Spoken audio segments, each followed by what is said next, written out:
вакыттан да бүген зур матур бәйрәм.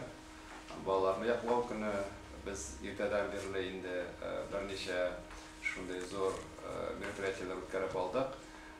Шуңа күрә республика күләмендә, Россия күләмендә бу көнгә бик зур игътибар белән карыйбыз инде.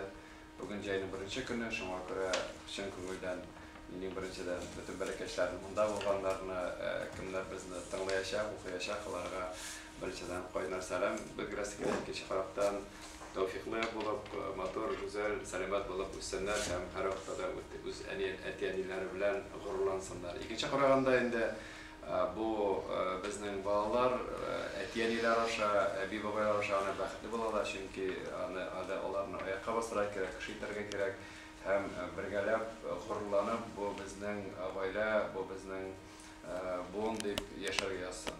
Мин хактан да беренче хакта әйткәндә инде ике яклапта инде беренчедән правительство, хөкүмәт исеменнән, икенчедән шушы әтиләр оешмасы иченнән нәрсә әйтәсем килә. Бүгенге көндә гаиләләр турында без күп сөйлибез.